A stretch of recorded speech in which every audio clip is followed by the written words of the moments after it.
Hey, what's going on, Brandon? New toys, what's up? Whoa, wow. Hey, everybody. What's going on, Melissa and Michelle? Thanks for coming tonight. Hope everybody's having a swell evening so far. Oi, can all check out my new toy. Oh, did some of that earlier today. Watering my flowers, you know. So, you can see from my screen here, this is kind of unusual for an NES game. What I'm running here, actually, I'll pull it out and show you. This is my new toy that I got.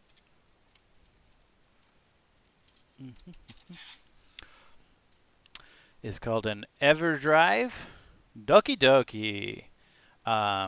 And it's shaped just like a Nintendo cartridge. Okay, same kind of deal. So right here in the top, it's got a slot for a little SD card. What? Okay, so you put the SD card in there and you load that up with all your NES ROMs, like as if you're playing an emulator. But then you put this in your NES and it plays it like it's an NES game. And you don't have all that emulator input lag nonsense. So, see, I started up here like this, and I've got my folders here. This one's like system files and stuff. And then I got, so I don't have a bunch of games on here right now. I just have a few games, but it can do like save states and load states and all that. I'm not gonna use. I don't really use that, but it's like nice to just have the one cartridge in there, so you don't have to constantly switch cartridges because that's gonna wear out the NES and it's a pain in the butt. So it's like a brand new nice cartridge and it's got all the games on it. And one really nice feature too is so remember when I was talking about Super Mario Brothers 2 wasn't Super Mario Brothers originally, it was Yume Kojo Doki Doki Panic. This thing can play Famicom games. So I can actually show you what the original game looked like. Uh, so yeah, it's called the EverDrive, Robbie. So yeah, I can play Famicom games too. So games that never even came out in the U.S., like Doki Doki Panic here. You can see here. I'll show you. It'll give you a little taste of. Oh, thanks, Michelle. On behalf of Treehouse, thank you very much. So this is actually how it worked in Japan here. Oh, look at that Psyduck. It's like a little book, and you pick your character that you want to play as. So I presume this one here will be Mario. We'll just play a few little levels here of Doki Doki Panic and see the difference between these games. So I think yeah, maybe this is Toad. Kind of looks like Toad. Oh, you can't run in this one. There's no running. You just got walking speed. That's interesting. The music is also slightly different. Like some of the notes are a little longer. Instead of being double notes. Oh, that was like a genie lamp instead of a potion too. Oh, and now it's a heart. And the music here is different, obviously, because the music that was in Super Mario Bros. 2 was Mario music. This is weird. Same music on this part, different music in the other world. I wonder what I guess the star music is going to have to be different too, because the star music was the star music from Mario. Oh, you're having some issues there, Melissa, like getting the video to pop up? POW too, yeah. Same. So this is where that's interesting. The POW is different because it's not doing the scrolling thing where the words are moving. Oh, and the 1-up was a little picture of my face instead of a 1-up. That was cute, but it was like specifically this character's face. Yep, that's different.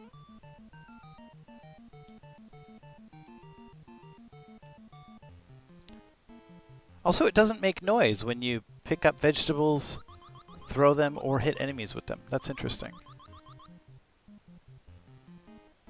There were POWs in the original Super Mario Brothers. That's actually how I was thinking, Robbie. I was like, so that's not total. That's not like from this, because the original like versus Super Mario Brothers did have the POW, as far as I know. Okay, these are still coins. That noise is still the same.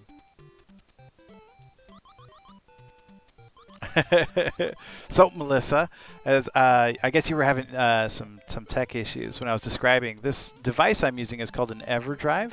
It's like shaped like an NES cart, but it can hold games on an SD card. So I can hold a bajillion little games on it and play them through my NES. And one interesting feature is that it can play Famicom games, as in like Japanese Nintendo games. And this is the original Super Mario Bros. 2. This is Doki Doki Panic, as it was in Japan, on the Famicom disk system. Oh, look, and the what the bird's face isn't a bird anymore. It's like a luchador.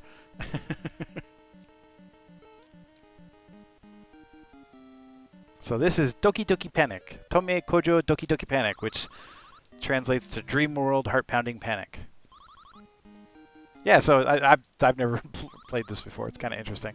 But yeah, this is the same game I was playing last week, just the Japanese version, before they reskinned it. Although it's funny is that, so they reskinned this game and released it in the US as Super Mario Bros. 2.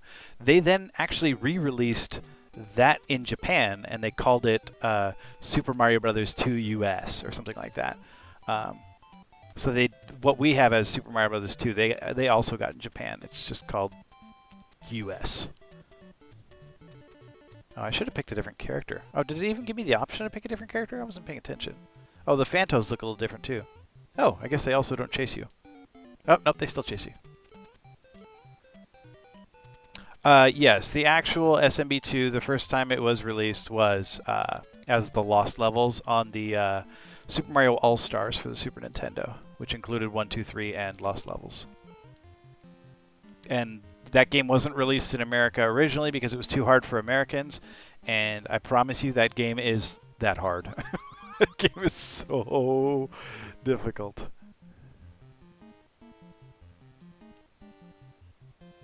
Yes, the Super Mario Bros. 2 for real was too hard. It's true. Ah. Oh, can you still do the super jump? Okay, you can still do the super jump. That part's about the same. I don't need to get a bunch of one-ups or anything. Ugh. I bet they were actually all really happy when they got the American version of this because you could run. This not being able to run businesses. Nonsense. Come on, Doki Doki. I actually submitted my second emote to Twitch the other day. It says Doki Doki. It's going to be my tier 2 emote until I unlock another tier 1 emote. Then I'll move it down to tier 1 so everybody can have it. I guess I don't get to change characters. Well, anyway, this isn't what we're here to play, but that's fun. Doki Doki Panic. Okay, so you can see I've got here Melissa. You can see, aw, love that guy. You try putting some sunglasses on it yet? Looks good with sunglasses too. And you can tell Robbie to deal with it. I have one emote. Well, I might have two now. I don't know if it's gotten approved yet. Nah, still just one. The other one's pending approval. So you can see Melissa here. This is what happens when I boot up my EverDrive. It's got all these games on it that I can load up. Ugh, Melissa, come on now. And this is actually how I was playing Dragon Warrior earlier this week, was on this. So when I load this up, and go to like load my game, it's there. Like the EverDrive's got my save games, so we're good to go. Probably like anything else, they just thought it was like exciting and interesting and exotic. Kind of like when Miyamoto was like, ooh, Christianity, let's put that in Zelda. And then he kind of found out Christianity wasn't as interesting and exciting as he thought, and then he got rid of it.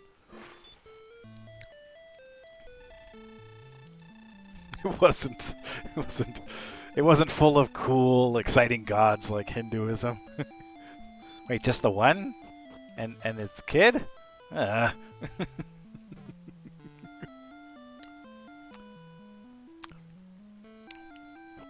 girls and I have made it to like episode 8 now in Avatar. That show is cracking us up. Gosh, when Aang did that like Tony jaw jump through the cabbage cart, all slow-mo, and then whacked it back. That guy lost his cabbages. Oh, we all lost it. That was so funny. My cabbages. Yeah, that guy. It's always his cabbages. Oh, poor guy.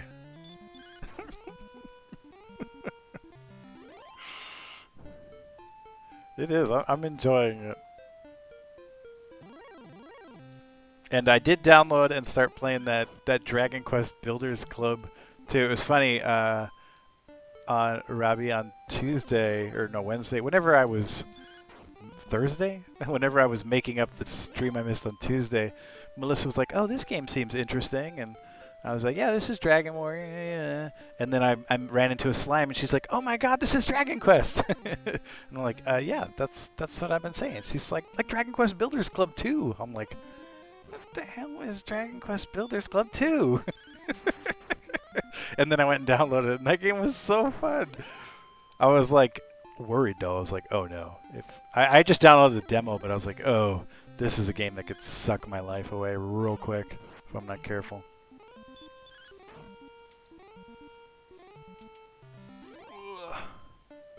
The shirt that has the cabbages guy.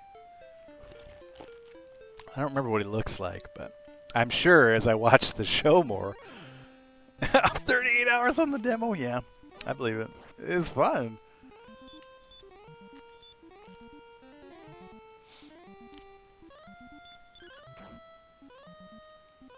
Kind of forgot where I was. Alright. So I guess you weren't here on Thursday, Robbie, but this is Dragon Warrior. Or as it's kind of known now, Dragon Quest. This was a big game out of Enix, back when they were Enix, long time ago. And maybe one of the first real JRPGs to hit American shores. And it was called Dragon Quest in Japan, and they had to change the name here in America because a different company owned the rights to the name Dragon Quest, so they had to change it to Dragon Warrior. But then in 2000, Square and Enix became one company, and Square was the other company that owned Dragon Quest, so now it's all Dragon Quest. This game is a bit grindy, but like it still holds a lot of nostalgic value for me. And if you know where to go, it's not super grindy. It's not so bad. I see people play this one for the first time a lot on Twitch, and they're like, "Oh, this game is garbage because all I do is die." And yeah, if you don't know what you're doing, that's all you're gonna do is die a bunch. So it's like obnoxious that way. Even though it really dying in this game isn't so bad. But like the world record for this game is a little over 5 hours. Like that's how quickly you can beat it if you know what you're doing. Nice. There we go, Melissa. Zork. I don't think I've ever heard of Zork. That's the deal with it, side deck right there. Oops, I meant to put this thing to sleep. So it's your pretty standard 1-to-1 RPG. Like you only have one character. You only ever fight one monster at a time.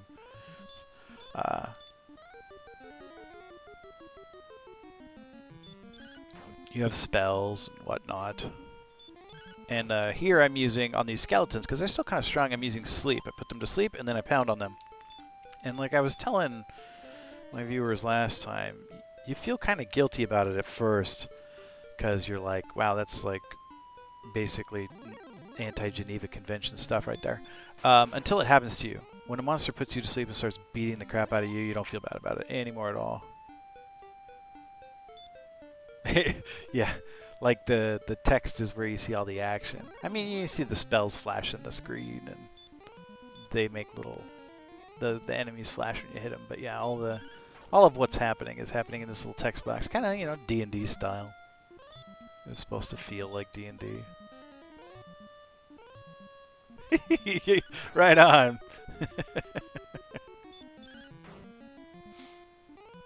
Yeah, everyone go download Dragon Quest Builders Club 2 if you haven't already.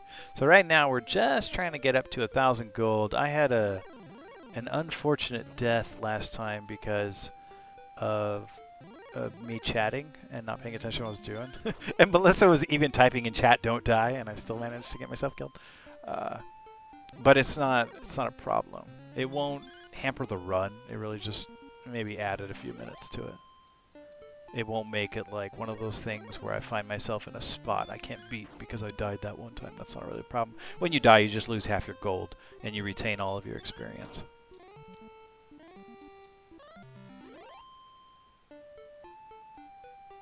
And you get sent back to the initial starting castle, which is the only place in the game where you can save it as well. You have to talk to the king to record your deeds on the Imperial Scrolls of Honor. That's the only way to save the game.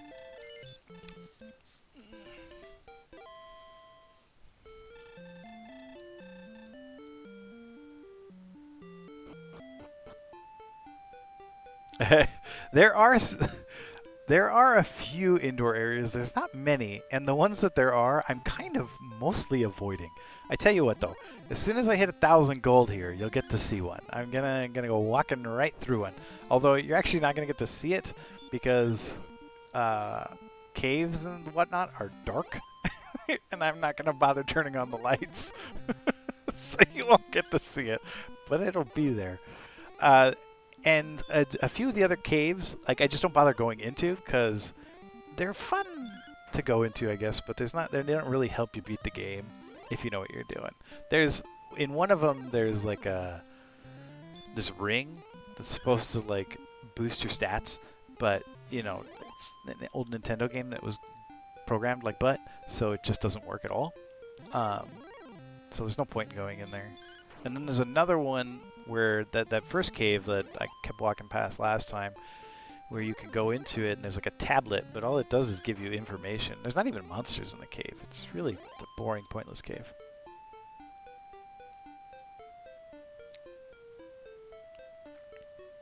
Dragon Warrior 2. So there were 4 of these Dragon Warrior games made for the NES. Dragon Warrior 2 had a lot more indoor areas and even a bigger like outdoor area. Really, and you got 3 players, and you could fight multiple monsters at a time. It was like huge upgrades. And in fact, Dragon Warrior 2 is so big that the entire continent from Dragon Warrior 1 is in Dragon Warrior 2. Like, you can go to Alefgard, this place, and just kind of... And the music changes to this music. It's kind of cool. Yeah, the actual creatures that live in these regions are just based on gigantic squares on the grid of the map. So the creatures I'm meeting here, Robbie, are actually the same exact creatures I would meet in the forest up there by the town, because I'm in the same square. The reason I'm in the desert is because the encounter rate is higher on desert tiles. It's like double what it is in the forests. The hills also have really high encounter rates too. So that's why I came down to the desert here. So yeah, the monsters and everything you fight is on the grass, like that, except when you are indoors. When you're indoors, that screen is just black instead.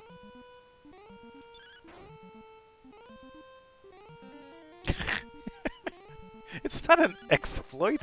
It's a game function. For sure. I mean, if you want me to go walk in the grass, this run will take 4 times as long, but I'll do it.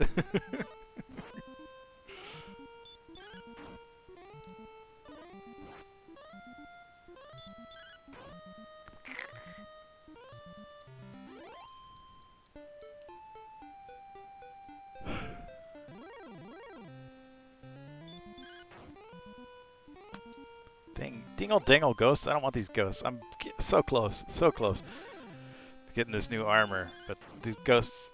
Whoa, whoa, oh! I was like, what? Just my screen just froze. Hey, thanks, Brandon. Enjoy your Psyduck emote, and thanks for supporting Treehouse. They're a great organization. Check them out on my channel there. I utilize their stuff. Oh, that's fine. That's why Sarah did it, too. I was like, Sarah, what are you doing? She's like, I want the Psyduck! That's awesome. Well, that puts us a little closer to unlocking another emote. You know, we get enough sub points. I think you need 15. Yeah. 15 sub points, and I get another emote, and then you can all have Doki Doki too. For when something's all right, or for when something is terrifying. Oh my goodness! Thank you, Tree Mosher. Thank you for the subscription, and welcome. Oh, you shamed him, Michelle. Thanks. Oh, that wasn't Tree Mosher subscribing. That was good. That was Robbie. Robbie, thank you so much. Gifting subscriptions.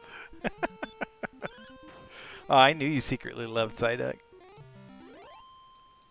Look at this. Oh, you guys. Too nice. You guys meaning Robbie and Brandon. I'm not being sexist.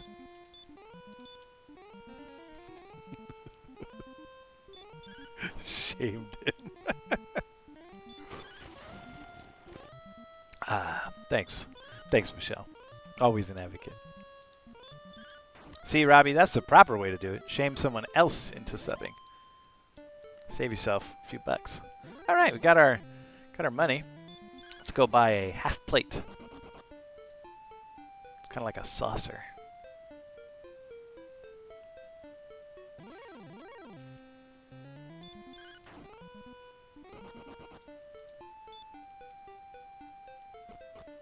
And this will give us the wherewithal to survive on the southern continent here. Okay, so now we're going to go through the swamp cave. Oh, finally some good armor. Look how bad my last armor was. So the armor I'm buying now costs 1,000. The last armor is selling for 10, which means I bought it for 20. So I was wearing clothes. Clothes was my armor. And now I've skipped over like 4 levels of armor to get to half plate. That's like barely enough money to even sleep at the inn now. But it's quite an upgrade. And we'll, with our trusty sleep spell, we'll for the... Ooh, nice. That's the best way to have Mickey. Well, one of the best ways. And get much better experience and gold. Which is, you know, it's every RPG ever. Every RPG ever kind of is kill monsters, get better gear, kill bigger monsters, get better gear. Repeat ad infinitum. Okay, so now we'll get to go inside, but again, sorry Brandon, you won't get to see anything. I promise that the next cave I go into, I will cast a spell so you'll be able to see. This cave is just so simple that you don't actually even need to be able to see to get through it. You can just walk through it without knowing where you're going. This is actually, so at the beginning of the game, we learned that the princess, the king's daughter, had been kidnapped and by the evil dragon lord. She's actually in this cave. I am in no way, no condition to even attempt rescuing her right now. Counting. That was like 7, so we'll go down a little bit more. But you're supposed to come back later and rescue her. We may or may not, depending. Oh, wow, your audio is synced? That's so cool.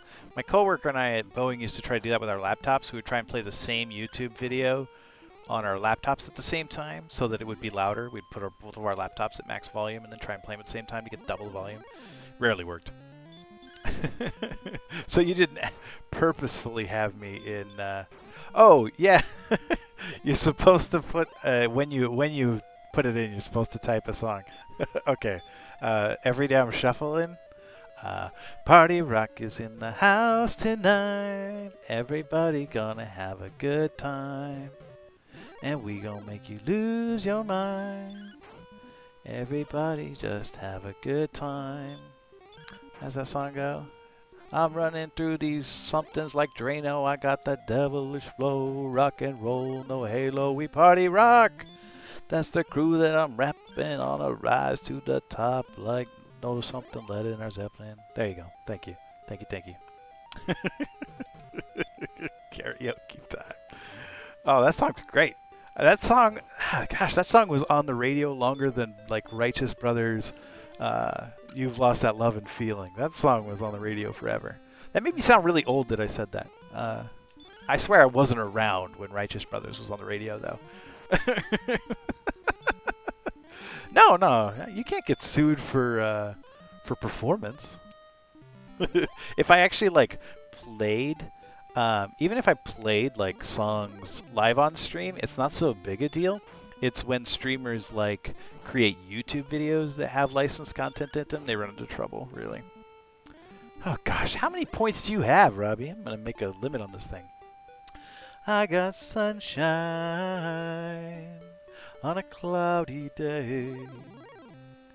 When it's cold outside, I got the month of May. Well, I guess you'd say what? Oh, see here, now it's happening. This guy has put me to sleep, and he's beating me up. So, no, I don't feel bad. I guess you'd say, what can make me feel this way? My girl, my girl, my girl, talking about my girl, my girl. Nice. All right, so these monsters are a little buff. So let me get over here to the town before I get myself murdered. Melissa does have a VIP badge. She is super important to me. I actually have a few more VIP badges to give out. I have like a weird, like high amount of them. I'll hand out some more. But, you know, if I hand them all out at once, it's less special. So, okay. This inn is pretty expensive, but I'm going to rest here anyway. Mostly just to get the magic points back. So this is Rimuldar. This is actually the first time where you can get keys. And it's very nice. Like, those keys are useful. But it's sad because, like, most of the keys, like doors in the game, you open them and there's just garbage behind them. Just some guy giving you useless information or some crappy item. So you really have to, like, just buy 100 keys and open every door in the game 500 times to find out where stuff is. But I'm not going to do that because I know where it all is. This little bridge right here technically counts as desert, so it has a great encounter rate. I love it. Ideally, we're looking for wolves. Warlocks are also good, but they do have sleep resistance, so sometimes I will cast sleep and it won't work. Once they're asleep, they all have the same like chance to stay asleep or wake up, so it's fine, but at this point we'll just whack it. That was lucky.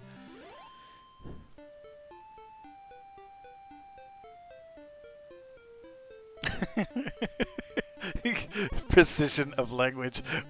We had a moment like that at dinner earlier today when somebody said someone had robbed someone else, and I was like, well, technically they burgled them. It's silly.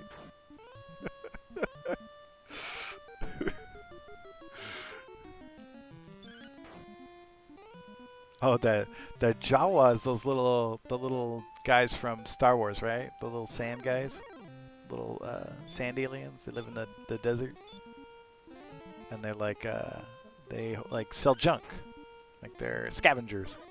See, I know all about Star Wars. Psh. I probably watched Star Wars before you were born, Robbie. Yeah.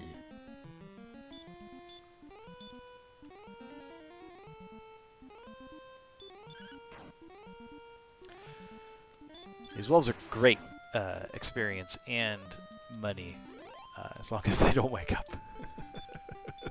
Early on here, it's kind of punishing, but we'll hit level 9, and then when we get to 1500 gold, we will get the broadsword.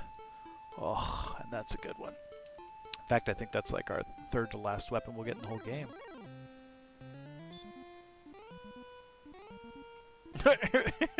Really? So you're an expert, Melissa. You know the difference between burglary, theft, and missing.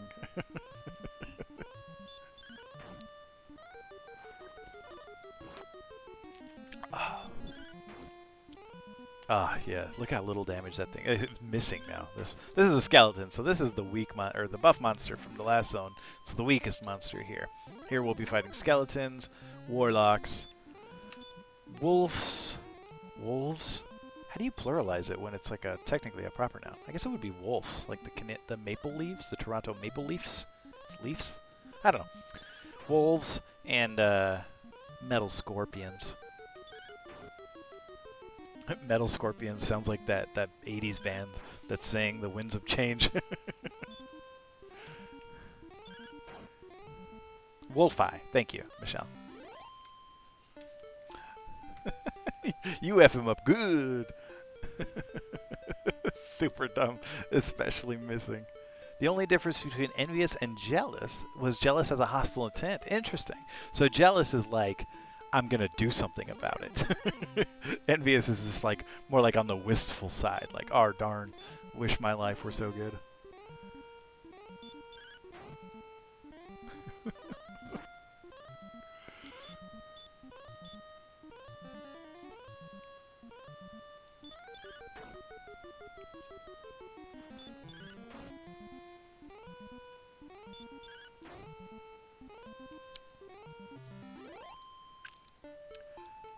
Oh, look at that! I didn't even notice that. Gallard, Robbie, you got a badge next to your name.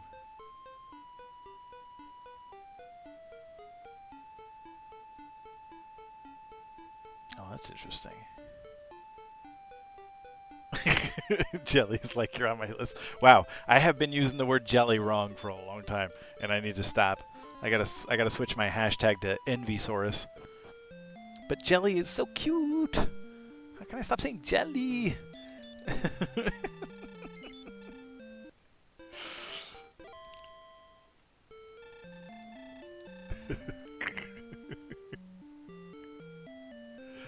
Oh, that's what it is. You gifted a sub, so now you're the #1 gift. Yeah, look, you're even up on the top of the chat there. Look at you. Look on the leaderboard for gift subs. Oh, that's. I think that might be VIP badge worthy right there. #1 anyway. It's nice when someone else appreciates it. Oh, that's funny. I think that when you like gift random subs like that, it tends to like it just gives them to a follower generally. That doesn't have one, or followers that have had them in the past, and like there's some seems to be some kind of algorithm there, but you can get them for total strangers too, because I've been gifted subs to streamers I never even heard of.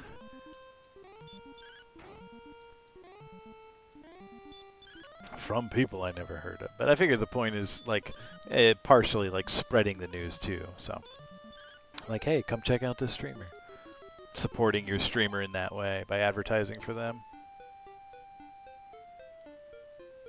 Well, I think you can specify it. I think that there's an option. You can say, give a random gift sub, give 10 random gift subs, or you could say, give it to a specific streamer. I believe that option is there. Well, you don't have Amazon Prime, Melissa, or you already used it on Critical Role? I see how it is. Or at least I just imagined I see how it is. That too. That is one function of reality that I have found, Robbie, is that knowing it's available to you. Actually, like, no joke, like, we talked to the girls about that, too. We're like, you know, there are programs like free car seats. These programs exist, but the people who need free car seats don't know about them and or can't get to them. Instead, it's middle-class people on Facebook giving each other old car seats that they don't want to trade in for brand new car seats they don't need and can't afford.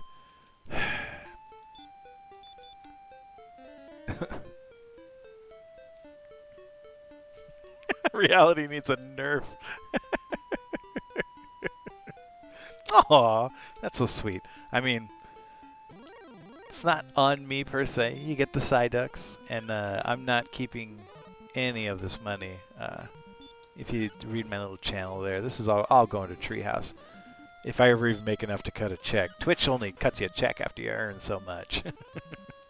But rest assured, it'll all go to Treehouse, and I'll I'll forward everyone's name. Love. Oh, those Psyducks are so beautiful. Thank you, Brandon. Ha. Still haven't checked out Critical Role. Right? Somebody send me a text telling me to go follow him, and I'll go check him out. I just never remember anything. Ask any of my kids. Apparently, I'm promising them stuff all the time. Or they've just caught on to the fact that I don't remember anything ever. So they're like, but you did promise. And I'm like, ah, gosh, that does sound like something I would have promised. And so I believe them.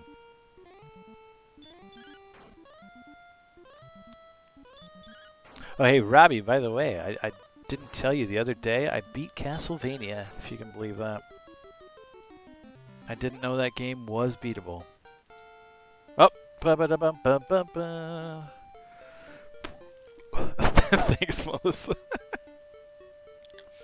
Ooh, yeah, look at that. Power level by 8. That's good. The Mickey, yeah. I stuffed my brain full of nonsense in my teenage years, and it's too late to undo it now. So there's the spell, Brandon. Next time I go through a cave, Brandon, I promise I'll cast that for you. It's called Radiant. It lights up the area around you while you're in the dark. Awesome, awesome, awesome, awesome. Okay. And this inn is expensive, but these monsters give you so much money that it's fine. Alright, so next we're going to earn 1,500 gold. We're going to keep leveling here, but I think at this point we can probably stop wasting mana on the skeletons. We really don't need to put them to sleep. Because we seem pretty strong. I would love to play Castlevania on stream. I want to beat it a few more times. So I've beaten it 3 times. It's actually a pretty short game when you can beat it. I mean, the world record's like 11 minutes. And it's not super difficult when you like know how to do it. Like when you know how to beat the game, it's not so bad. So I feel like I could.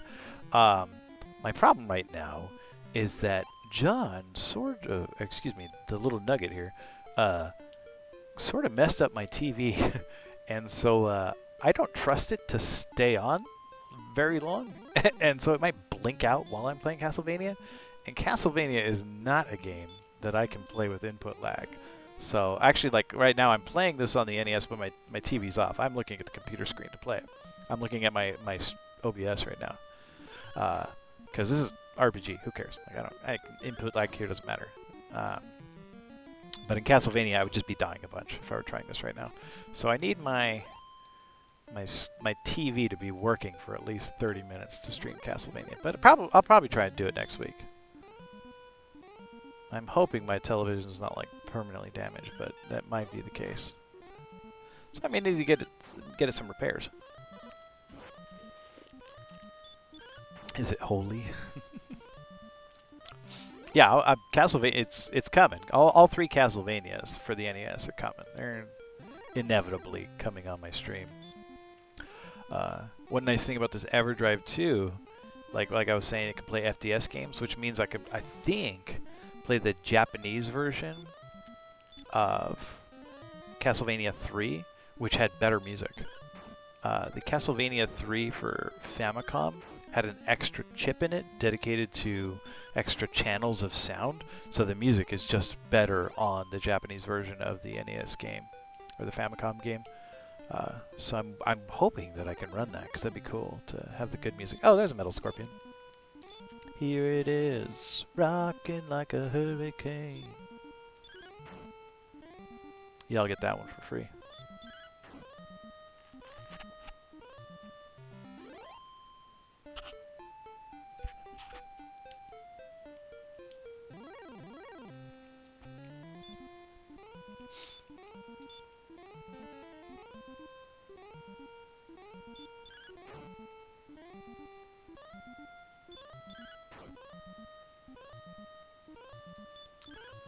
Yep, don't feel bad about this at all.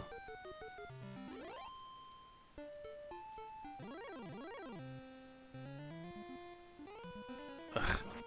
You're the reason why I don't feel bad about it. Little Jawa. Jawarlock. Nice. How's that for a portmanteau?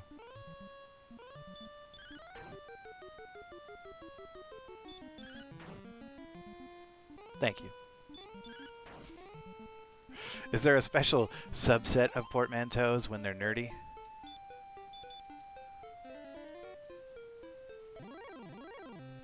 When you mix Dragon Warrior and Star Wars? Or Star Warrior?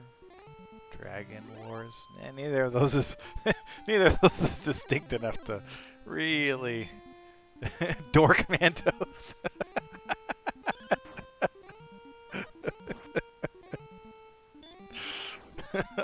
I'll take it.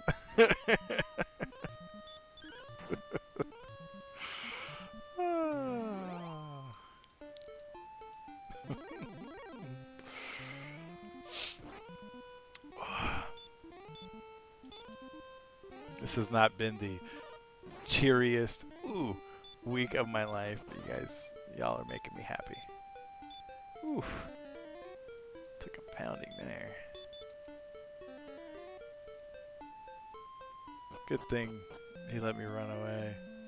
Oh, I've just been sick. I got sick on Monday or Tuesday and just been feeling like junk. But felt a little better today. Got up, was productive. And I love coming on stream and chatting with all y'all. I miss everybody. Turns out I was more social than I thought I was.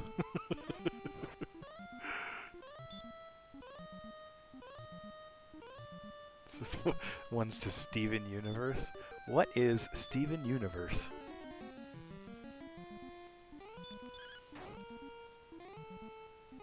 Or is it just Steven? I don't even... Melissa and her young person stuff. Melissa's my young demographic, apparently. Yeah. Yeah, I love being on Twitch.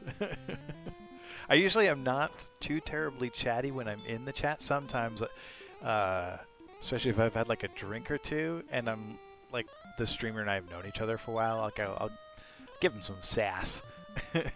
Mostly I just listen to the stream and crochet, or I play my own video game, like Melissa's doing.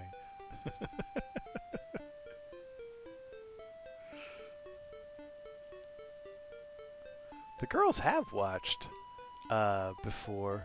Oh, they would watch. You're talking about Steven Universe. I was like, I thought you were talking about me. Like they would watch me. I was like, they used to. They got bored. They got mad that I didn't make them VIPs. Actually, I think I did make them VIPs. Ooh. All right, you better fall asleep this time. I'm gonna do the risky one here. Oh no! Ah! Okay, he attacked, so that's fine. Go to sleep. It only has like a 1 in 5 chance of resisting sleep, so it's... Okay, this will be fine. That and the new She-Ra. She-Ra? There's a new She-Ra, huh?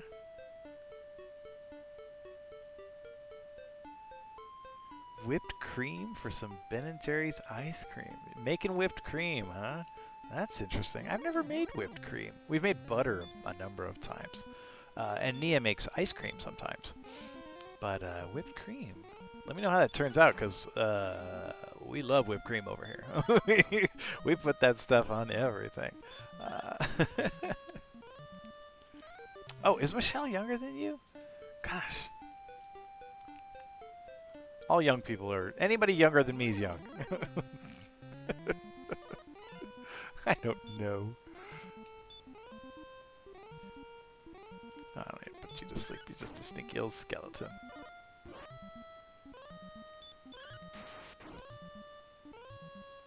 It's like how, you know, for my kids, everything that happened before they were alive all happened on one day. The past. It's like that same for the 3-year-old nugget. Everything is yesterday. Yesterday means earlier today. It means anything that is not now or to come is yesterday. Oh, that sounds awesome. Yeah, butter is really easy to make. I mean, just buy one of those little things of whipping cream, pour half of it out, and shake it until it's butter. That's like what usually happens is we're making some recipe that calls for whipping cream, and I never use all of it because it's always like, you know, use a quarter a cup, and they don't sell it in a quarter of a cup. So whatever's left, the girls whip into butter and then spend a couple hours eating because it's so good. Like, fresh butter is delicious. I wonder if fresh whipped cream is the same way. Especially, I wish some shows as a kid were that forward with representation. Oh yeah, no kidding. Yeah. Oh, I was talking with Rory this morning about the level of ism, whether it was racism or sexism or homophobia, that existed in the house I grew up in. And she was just aghast. She couldn't believe, like, I was raised in a house like that. I was like, gosh, I sure wish I wasn't, but must be really nice not to be. Must be really nice to grow up with better ideas being put in your head. Yeah. I mean, I'm not gonna go through all the work of making butter all the time. I don't really eat butter that often. I cook with it frequently. I love to cook with butter. Like, if anything says olive oil, I'm usually gonna put butter in instead, unless it needs that olive oil flavor.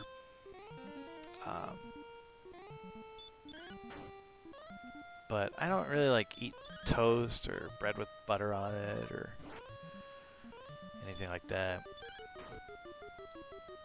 I have an English muffin once in a while.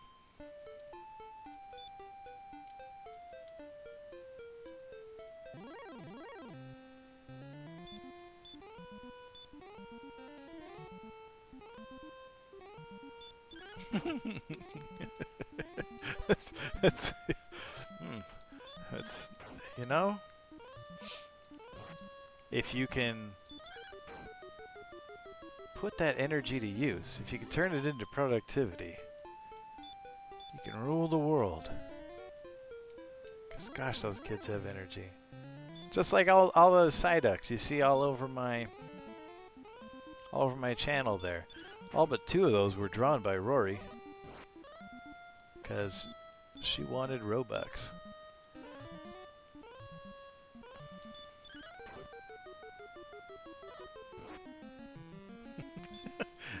Hey, do you want to help us make butter, sweetie? I don't know how much damage I've done to this wolf, so I gotta put it back to sleep because I'm not paying attention at all. It's partially why I designed this run too, so that I could only half pay attention and not be totally messed up for doing so.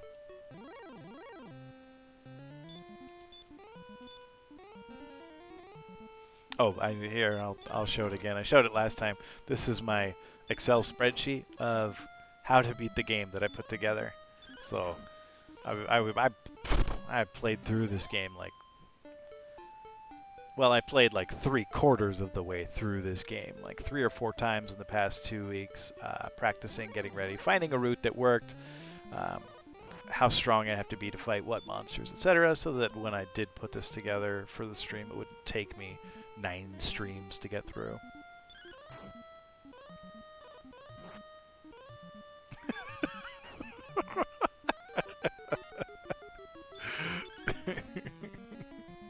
You shush. Psyduck's wonderful. Those are all like, she picked a lot of them too. So I made a list of, you know, hobbies, interests, and things of mine, and like let them pick from the list what they wanted to make Psyducks of. And so she picked most of those too. There were a few that I told her she had to make. Like Epic Sax Duck. I was like, I need an Epic Sax Duck. You don't have a choice there. Gotta make that one. And she was kind of resentful about it too. So she makes the file, you know, the images on her computer. Well, she makes them in GIMP, so they're like project files. And she emailed it to me, and she always puts these like little names on them. Like she names the files funny things, and that one was named like "You better appreciate this because it took forever to make .xcf" or something like that. It was so funny.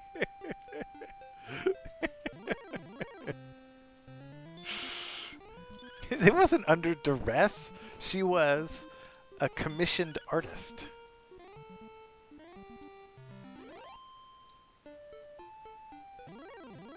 And she even gave me some feedback too. She was like, "That's not how commissions work." Like when I tried to renege or something like that, and she was like, "That's not how it works. You gotta pay me." I'm like, "Oh dang, all right." See, so I'm getting her ready for the world. She's ready to advocate for herself. If she chooses to pursue a career as an artist, I guess. That's what yeah. I tried something like that. Like, I'll give you credit on my stream. She's like, "Get out of here. Miss me with that nonsense."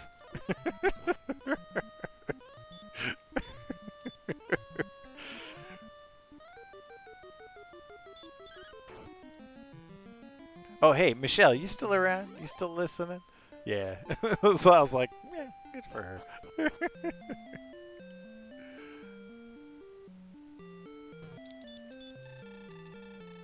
Ooh, Michelle and Brandon went AFK at the same time. I bet they're kissing. Ooh. Oh. I was wondering.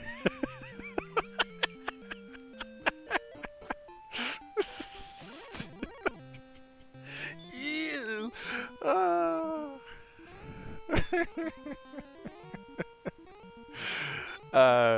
Did you tell her about my idea that she should make dice? Custom dice, like she makes cool Hearthstone necklaces and custom soaps. I need some custom dice. I won't use them, but I will buy them.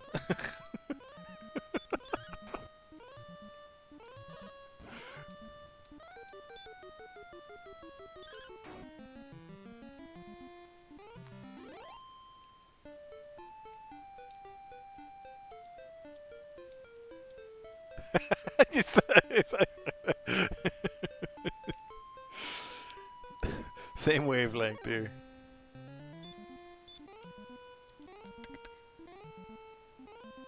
Oh yeah, of course. They are not properly balanced. There's going to be problems. I don't want to ever roll a 1. Oh no! I'm actually more likely to wake up than they are. I have a 50-50 shot of waking up every turn, so it's not totally devastating if he puts me to sleep, generally speaking, but if I roll pretty bad a couple times in a row, those guys can just waste you. Especially if they get lucky on a couple of hurt spells, because hurt can do up to 12 damage. Aww, I'm hearing double. Poor Mickeys.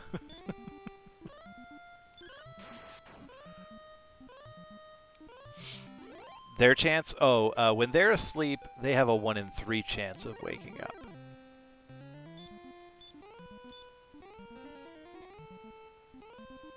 Once they are asleep. Different creatures have different levels of outright resistance to sleep. So you saw he just resisted there. The Warlock has a pretty good chance. It's like a 3 out of 16. And one of the Wolves earlier resisted me too, but the Wolves' chance is only 1 out of 16. So it's not likely, but it can happen. I mean, that's literally what not likely means. It means it can happen. But it's one of those weird redundancies that English accepts, like aid in the bed. I'm seeing double.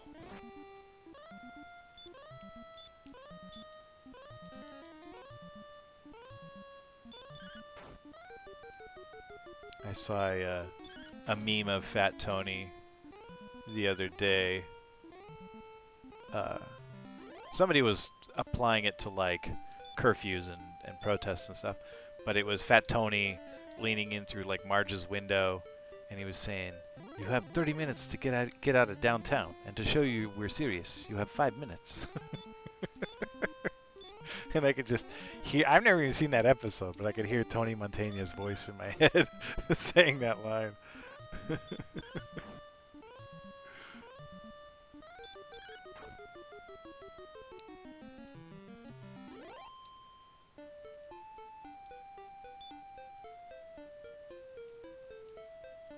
Which line is that, Robbie?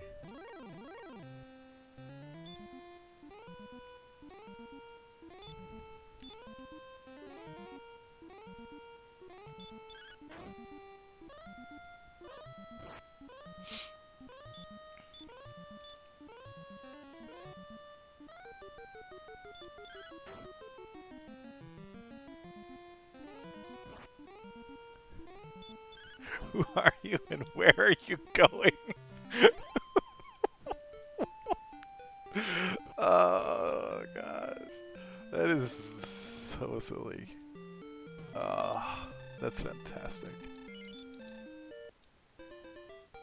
Oh, man. Favorite line from The Simpsons? Forget it. It's about 9 million of them.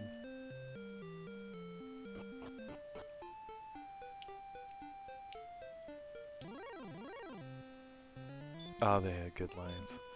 One that's like worked into our lexicon. You know, like every family seems to do this. They develop their own silly words and silly phrases that make it into their regular speech. Sarah and I always do this whenever we really feel like put upon at all, or like we're being dragged into something we don't want to do. We go Eurocentric. Because that time, like, Chong leaves Cheech and Chong, and Homer takes Chong's place, and he's like, can't wait to hang out with Cheech. Cheech takes him to, like, the Indigenous Peoples Museum or something like that, and he's like, and you can see from this exhibit, Homer, that these trends just continue to reinforce Eurocentric beauty standards for centuries. And he goes, Eurocentric. He's just having the worst time of his life hanging out with Cheech.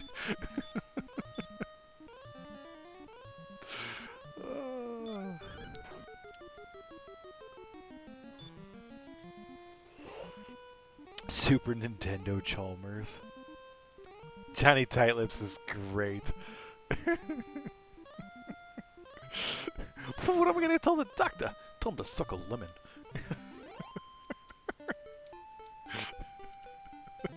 It was me. I just love squealing.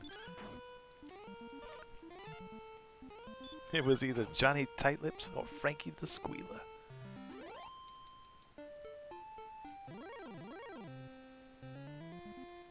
Sorry, Brandon. That's gross. I'll try to be more considerate. I'm still a little dry. Still trying to hydrate with a Fresca because I'm a spaz.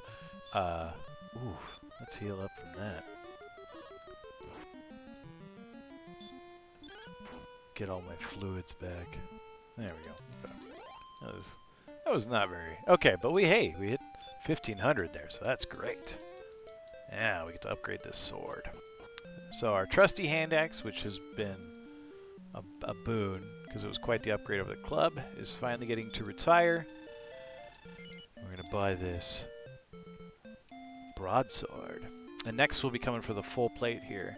We will never actually get the magic armor. We will skip it. We will get this broadsword. And we will use... This will be the third to last weapon we'll get in the whole game. And the full plate will actually be the penultimate armor for us.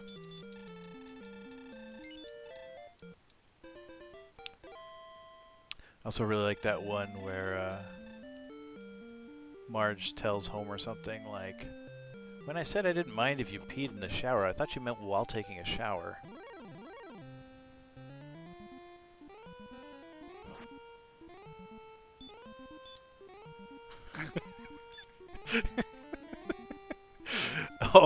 Oh gosh, another one that always gets me for some reason. I don't know what it is. Like, as an adult, watching that cartoon is a totally different experience for me.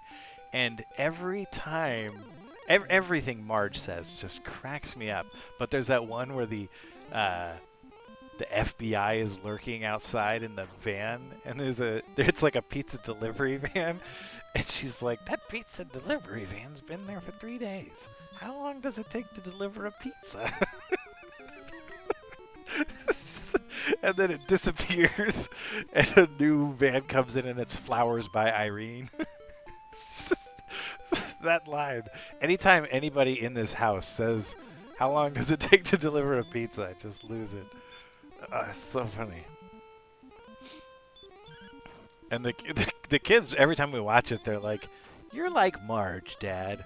Every time, especially anytime she goes, and I'm like, I feel like Marge.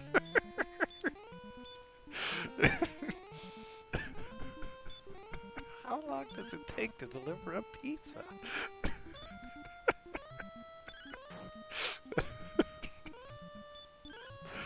Oh, goodness. Yeah, right up there with "Then we will have nailed it." Alright. Now we should get level 10 pretty soon here. I think at 2000 actually.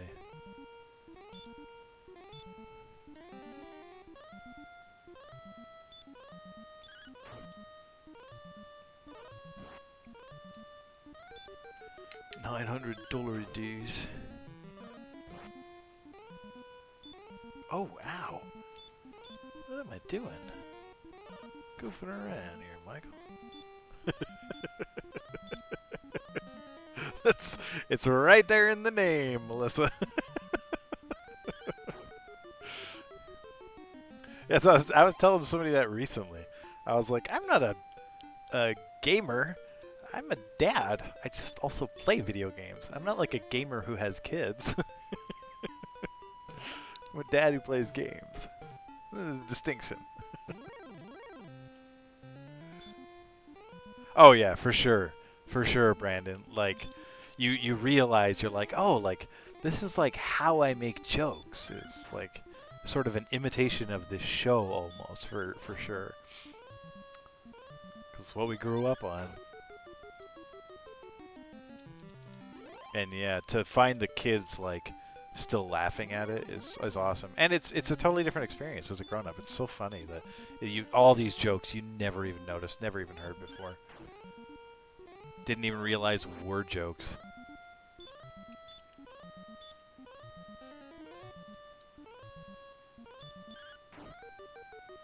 Like when you're a kid, like Kent Brockman was kind of like a boring character. And same to some extent with like Principal Skinner. But like as a grown-up, you see like what they're a satire of, and you're like, oh my gosh, it's fantastic.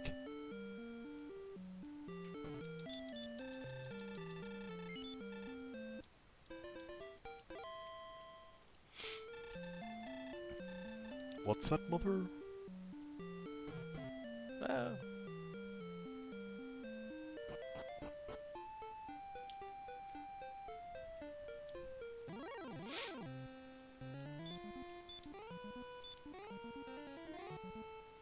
It was weird too watching that show for the first time on Disney Plus though. Like the girls were fine with it, but Sarah and I were like a little disturbed because of the way they cut it. Like they trimmed the top and the bottom to get it onto a 16:9 screen instead of just blacking the sides like old Star Trek episodes. And we're so familiar with those episodes, Sarah and I, that the cut bothered us. We were like, this doesn't look right. Like, we know what it should look like because we spent so much time watching the show as a kid that if we watched later seasons, it didn't matter. We didn't care. We weren't bothered. But episodes we were familiar with, it was really disturbing to watch them and see them being cut.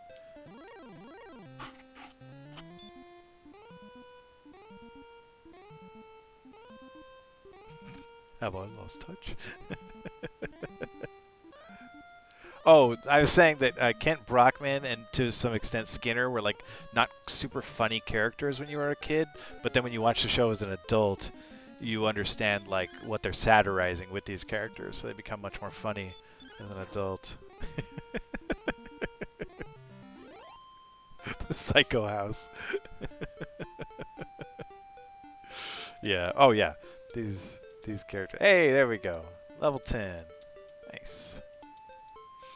New spell. So this one is stop spell. It's we're going to use that spell one time in the entire game, and it's really good when we use it. But I could use it here on like a warlock. Like it just makes them not be able to cast spells. Enemies can resist it, but it's cool is that it lasts forever. So if you like I could cast sleep on these warlocks and they might wake up. If I cast stop spell on them, they can't cast spells. The cool thing about it too is that they continue to try. So they'll if you cast stop spell on them, they'll still be like, I'm gonna cast sleep, but it fails, so they just waste their turn. It's great. The soup recipe. Oh gosh, I forgot about that. I haven't seen that one in so long. I haven't seen all of them again as a grown-up. It's like funny because it's almost like a weird phenomenon that if we as a family put on an episode that I'm intimately familiar with, having seen it 100 times as a child, I almost don't even need to see the rest of the episode. Like the whole rest of the episode and even the cadence of the jokes just kind of plays in my mind. And so I can kind of just start the episode and then check out, and I'll be like laughing anyway. Like I'll be entertained as if I'm watching The Simpsons, even though I just like I can go take a shower and be like, hey, this episode, like I'm not supposed to get pudding in it. Oh, of course. Oh man, I didn't even mention another one that we say all the time in this family is my eyes, the goggles do nothing.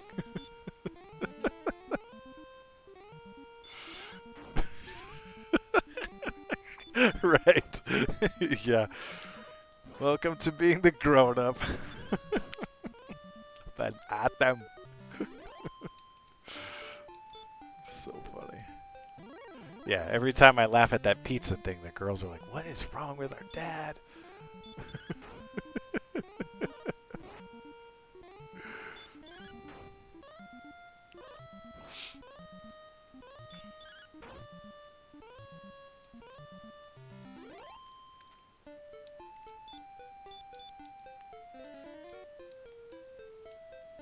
I got the girls the other day. I tried to. They're getting pretty immune. We've actually like so it's kind of like the pun phenomenon. I was talking. Sarah and I talk about this sometimes. How we've developed this hilarious pun phenomenon where we don't laugh at puns. We actually enjoy puns. We do think they're funny, but our response is not to laugh. Our response is to groan.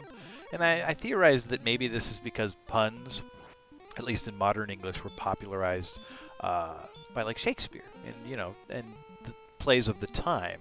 So like the audience was there, and the audience developed this groan to like as a way of appreciating the pun instead of laughing at the pun.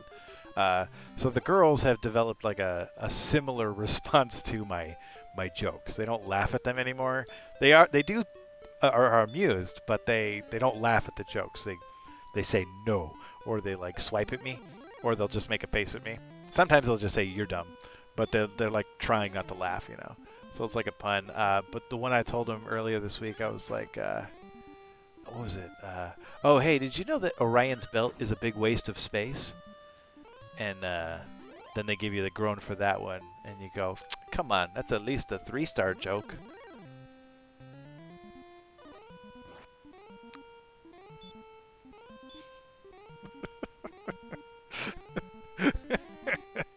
Yeah, pretty good. Then they just get mad when you have then you send them over the edge. Oh, Rory already does it. Rory gets mad at all of my jokes, but she makes the exact same kind of jokes, and she makes them amazingly. She makes me laugh so hard. She catches me so off guard.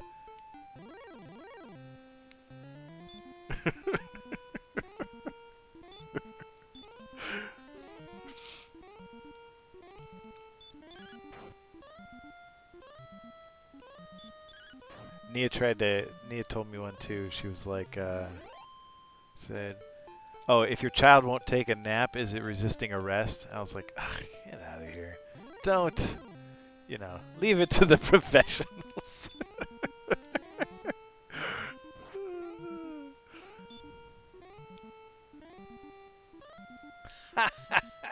I woke up exhausted. I didn't know you knew that much about cars, Robbie. Ugh. Oh, that 2K you sent. Ugh. Ugh. I actually like groaned so loud that my family told me to shut up. I'm not sure if I texted nerd, but I did groan out. Nerd!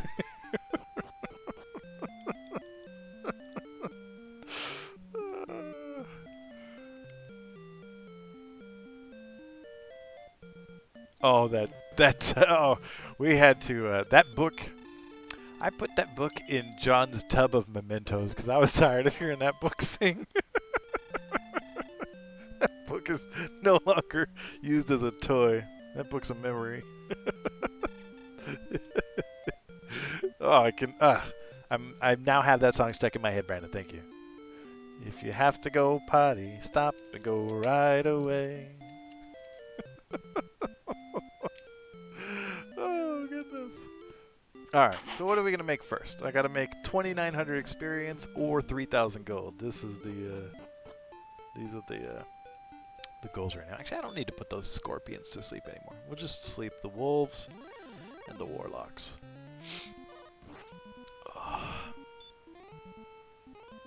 Yep. When you have to go potty, stop and go right. Flush and flush and flush. Yeah, that's Rory. Rory is that cute, sweet, sweet little girl who just makes the most disgusting jokes.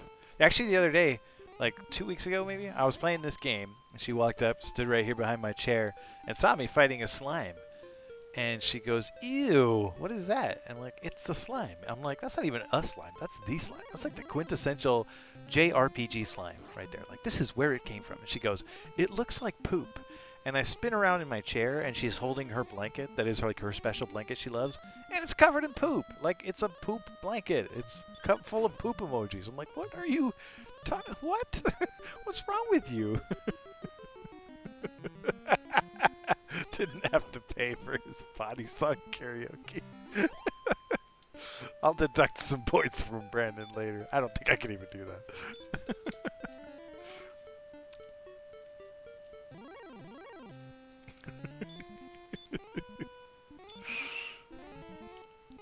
Sometimes I just sing without provocation.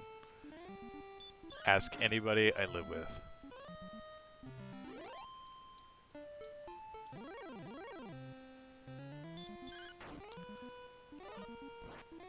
There's also a couple of like, I'll tell the girls like, "Hey, do you want to see me make your mom sing?" Like, I can totally force her to sing against her will, and she'll be sitting there like reading her phone, and she'll lower her eyebrows like, "No, you can't. You can't make me sing against my will."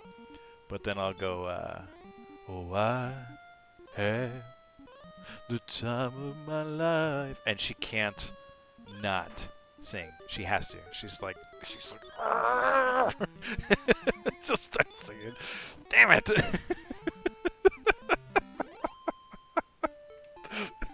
See? That's irresistible. It's like the Sweet Caroline thing, right? Or the Country Road.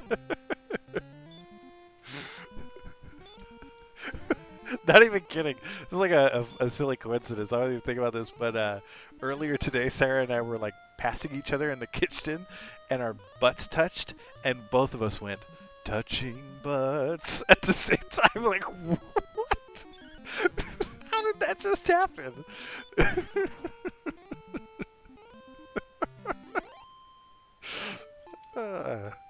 That's not even how the song goes, but we both did it. Ooh, how is that whipped cream?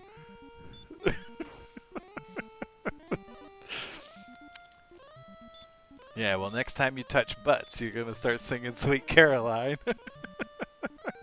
That's awesome. Oh. Is it better? Is like whipped cream better fresh? Because I never really was much of like a whipped cream connoisseur expert. Oh, there's a spider on the wall back there behind the camera. I'm not going to reach up there and kill that because y'all don't need to see that, but y'all don't need my belly right up in the camera. But damn, there's a spider over there.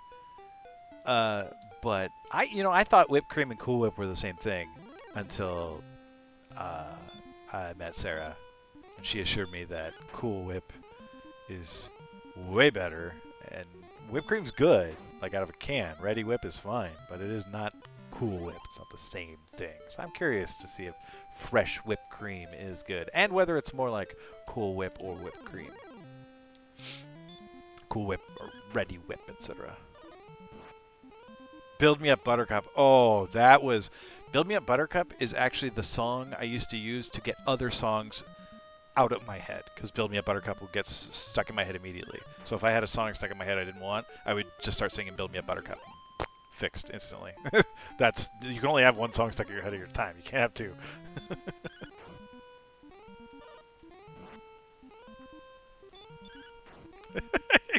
Summoned Michelle by singing. Which song was it? Was it Sweet Caroline? The Touching Butts remix?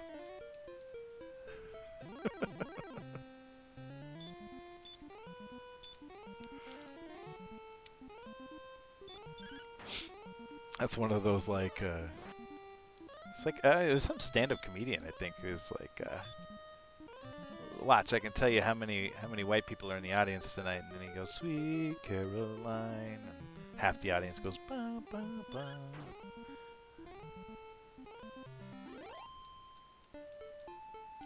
Or I've seen, like, memes of it, too, where it's like, I know they're hiding in here somewhere, and they'll sing Sweet Caroline. A wild Michelle appeared.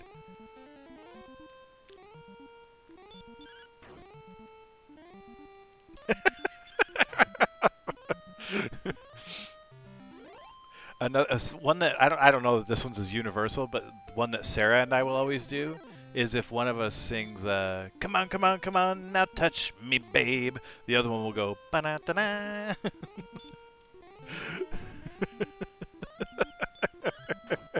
It's just, yeah, it's a Pavlovian response.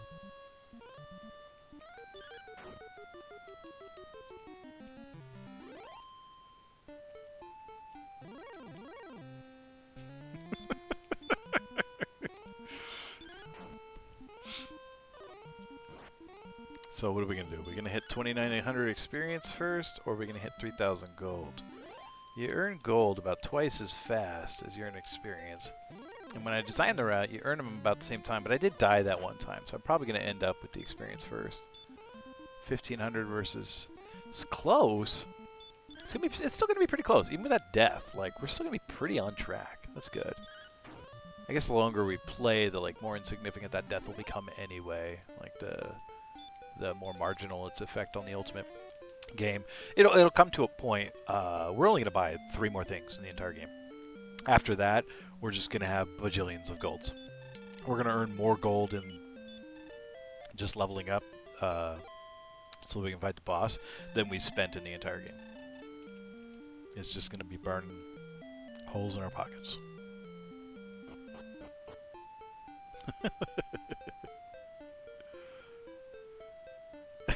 Some Disney song. Oh, yeah. That's what we need. We need some tabletop games and the Disney playlist on the Spotify. The Disney sing-along songs. I usually sing Disney songs when I'm doing dishes.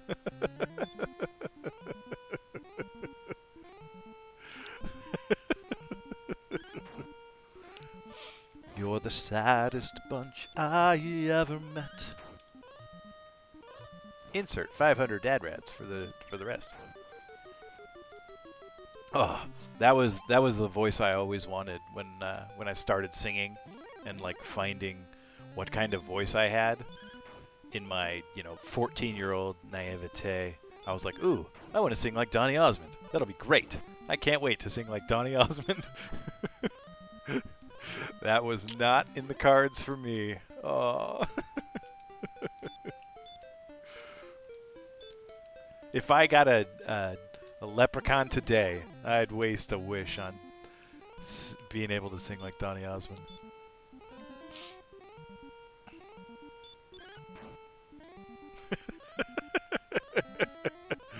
It got to a point where I couldn't resist.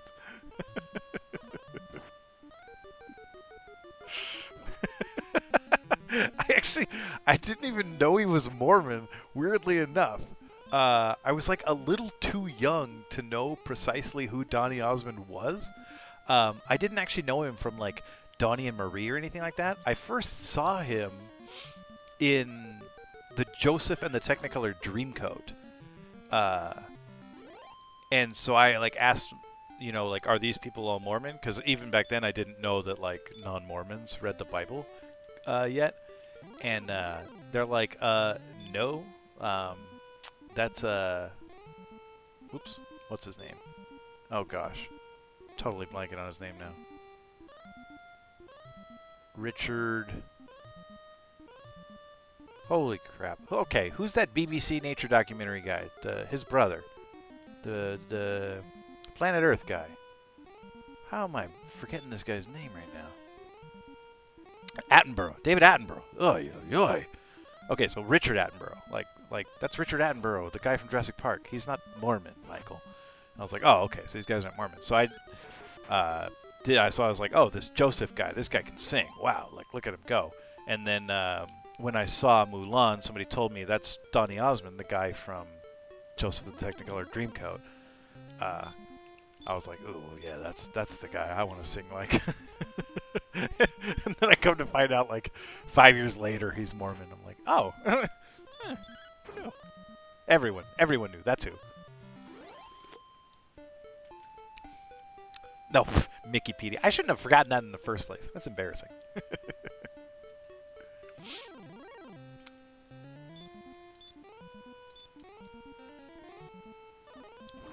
Ah, see? That one resisted. It was a 1 in 16 shot. It happens.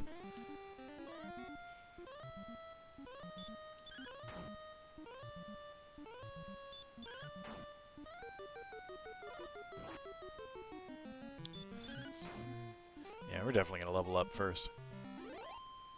But it'll be close enough.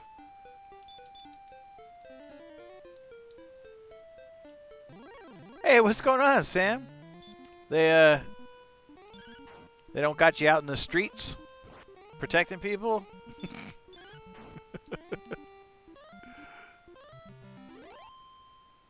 Oh, is he really? That Hans could sing. Reindeers are better than people. Well, that's glad. I hope you and your family are staying chill and safe.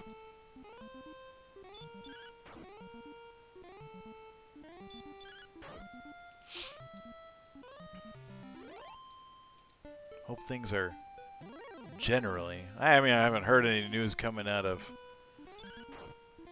central Utah or northern central Utah, so I presume stuff's pretty generally Utah-y there.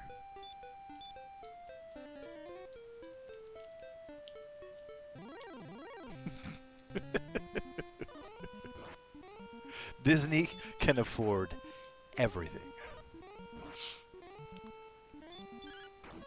Oh, really? Well, that's awesome.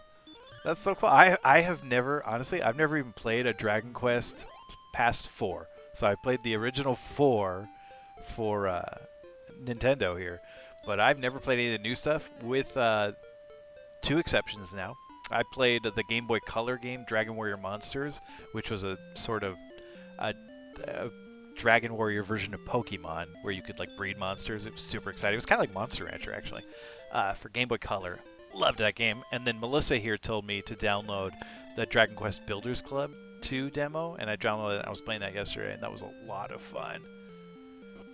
I have seen people playing, I think it was Dragon Quest 11 on Twitch, and it looked just gorgeous. It looked so pretty. I very rarely play games that are not older than my children, so I forget, like, sometimes how pretty video games have gotten. I'm so used to looking at stuff like this that when I log into Twitch and I see somebody playing like a Switch game, I'm like, wow, that looks like a movie. Oh, no doubt. Oh, Hans. You were saying Hans. I was singing Kristoff. Hans was an Osmond. I sang a Kristoff song. Sorry, yeah. Hans was the... We finish each other's sandwiches. That guy. Yeah, Animal Crossing happened. That is, whew. That happened to a lot of people, Michelle. I was playing that Dragon Quest Builders Club though. My instinct is still to say Dragon Quest or Dragon Warrior over Dragon Quest. It was fun. It was like Minecraft, but you know, with Dragon Warrior monsters and stuff.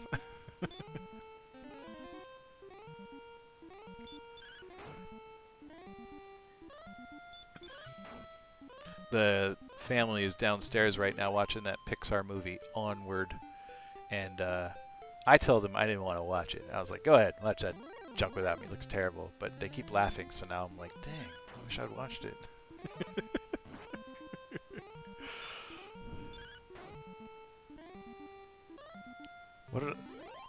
What did I kept saying club? Dragon Quest Builders Club 2? Melissa, I don't know why, but I do that all the time. I just add words that aren't there. There's this toy store near us. I swear, it's just called Learning Express Toys. Pretty sure that's what it's called. And every time I referred to it, I kept adding something to it. It wasn't even the same thing every time. So I would ask, like, Rory, like, hey, do you want to go to ABC Learning Express Toys? And she's like, what's that? I'm like, the toy store? She's like, you mean Learning Express? I'm like, yeah. She's like, there's no ABC there, Dad. I'm like, there isn't? Then we go there. There's no ABC there. So then the next time we talk about it, I add something different to it. Like, oh, do you want to go to Learning Express 123 Toys? And she's like, Dad, that's not part of the name. Stop adding stuff. Very D&D style. It kind of reminded me of that Futurama episode.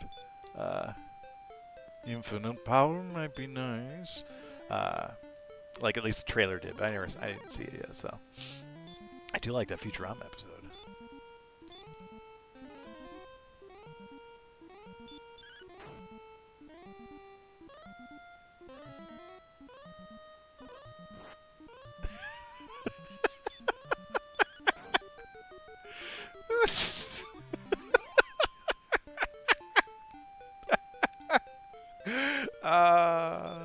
That's interesting, Robbie. That is really interesting. I hope that that came across as me laughing with you and not laughing at you. But, no, I get it. I get it. Sarah and I can't watch anything that has Marines in it because it's so stupid. We're like, this, nope. It's like a lawyer trying to watch Law and Order. Like, no. Just can't do it.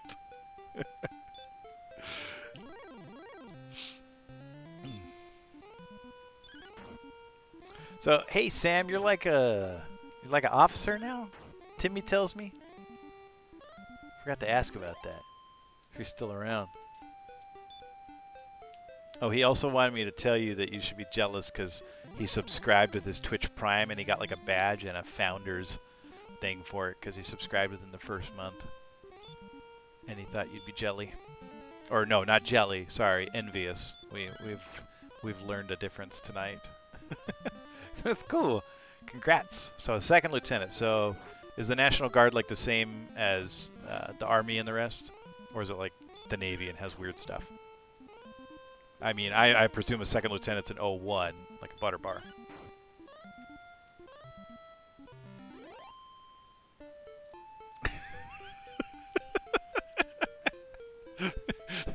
Shut up. We're not talking about that. Listen. Listen to my story. Gosh, you just triggered in my brain like a stark memory of Final Fantasy X, because that's how it starts out. Listen to my story.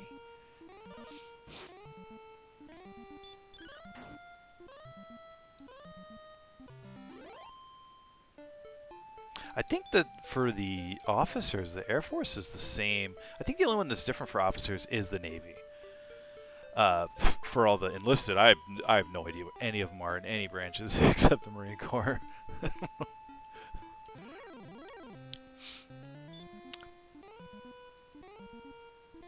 cool. So what's Val up to these days? Aside from playing Dragon Quest XI. I mean, Probably nothing, I guess. We're all kind of up to nothing, but we're all here on a Saturday night. How exciting can our lives be?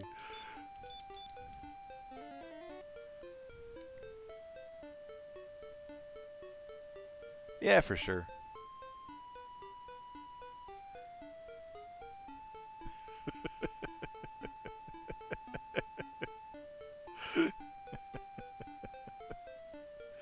Yeah, it's it's one of those things that people like say, Brandon, and it's like you didn't say that for my sake. And now I'm on the spot and I have to like respond to it, but that's weird. Don't don't say that. Like when people find out you're in the military, they say, "Oh, thanks for your service."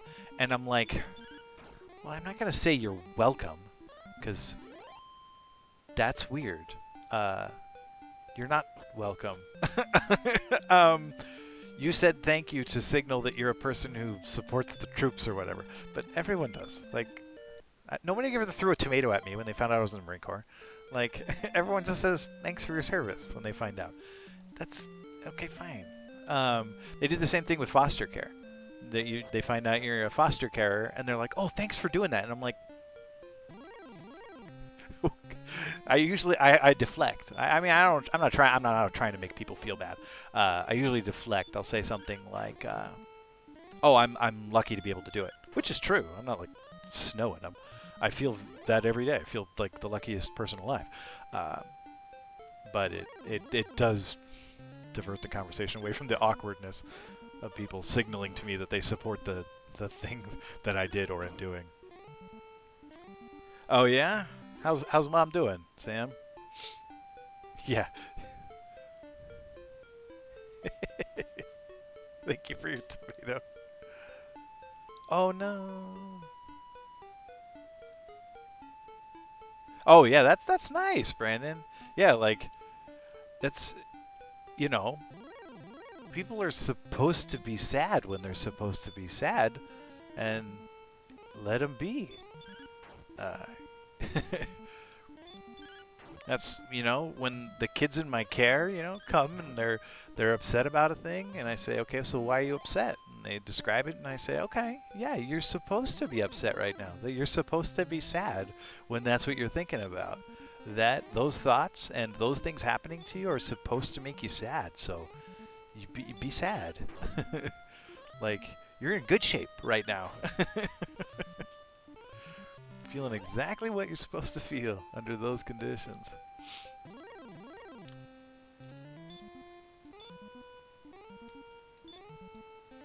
I guess they're not as worried about COVID down in Utah if septuagenarians just flitting about the state all willy-nilly. Yeah.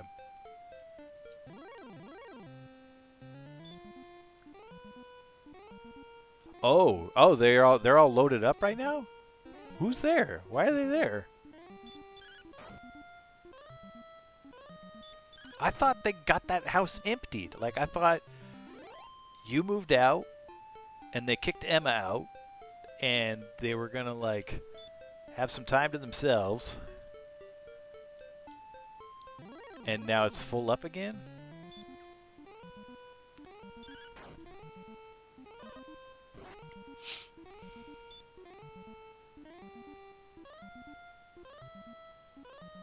Oh yeah, I did know that Timmy was there.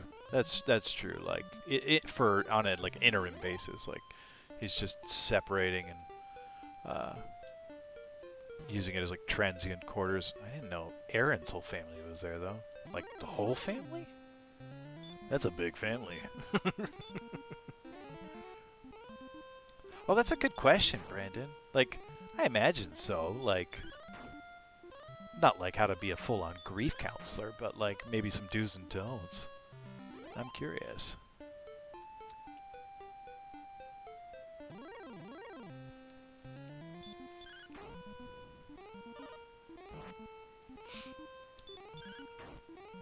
So what's up with the Game Boy game, Sam?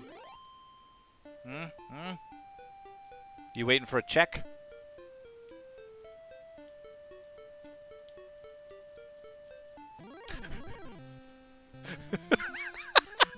Melissa, that's awesome. Actually, you know what, Melissa? I have a really interesting thing to share with you on that subject. Just a second here. I got a few more chats to catch up on. That's good though.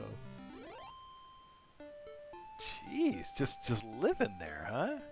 Yeah, about those, Make it snappy. Now I got plenty of Nintendo games to entertain me. I got an EverDrive now, so I'm not in any hurry to have them. I'll be totally stoked to get them when I do, but I'm not in any hurry.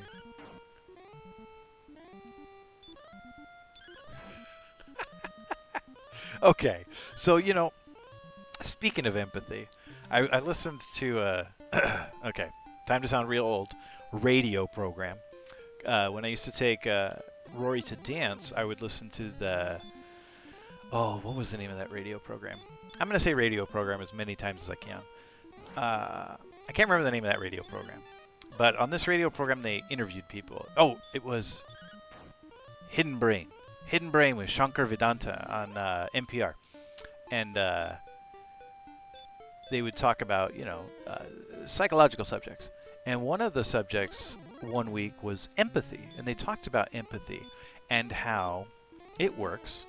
And there was an author was being interviewed on the show, and he wrote a book called The Case Against Empathy or something like that.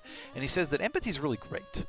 It's a skill we evolved, function we evolved as humans that has served us really well, but it's actually not really peak human. It's actually not totally ideal. Hey, level up. That actually what we should be investing in is something called rational compassion. Instead of just strict empathy, instead of just trying to feel what other people feel, we should instead rationalize people that we feel compassion for. We should feel compassion and then treat them with compassion in a rational way. So it operates a lot like empathy. It just operates a little smarter and a little more efficiently. And he said that actually people with high empathy make pretty bad doctors. That in studies, people with lower empathy make better doctors because they don't connect as much to their patients. They just do the medicine. And so they're more effective healers in that way. They may not be as well liked by their patients, but they are more efficient, effective. Oh, I'm with you. I could never be a doctor or a vet or anything like that, Brandon. I would. The people who brought in their pet would have to comfort me. Like, I would be the worst at it. Be like, I'm so sorry. And they'd be like, it's okay, doctor. I'd be useless. I'd be worse than useless. Yeah, they actually. So Brandon, they do actually still do dance online. Like they. I don't know if I'm paying for it, but they do Zoom classes, and the girls like it. They get to socialize and dance around in their rooms on their phones, and so they're still getting to do dance. But yeah, I was taking her to dance before COVID. Those radio shows, yeah. My dad used to listen to those radio shows, and that's exactly how they are. Let's get there by walking down these stairs.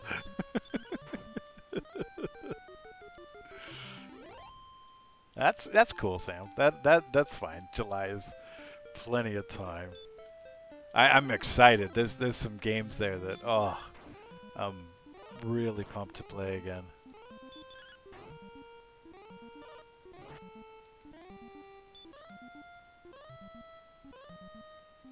Yeah, for sure, Melissa. Especially with practice, I imagine. You just, I don't know, like, you can't see it that often and feel it that much.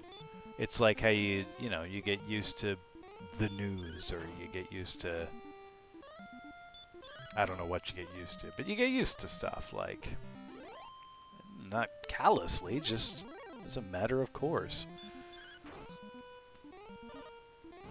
Actually, at this point, I could be killing stronger monsters. I'm kind of goofing off killing these weak monsters. Let's go kill some stronger monsters. Or get killed by stronger monsters.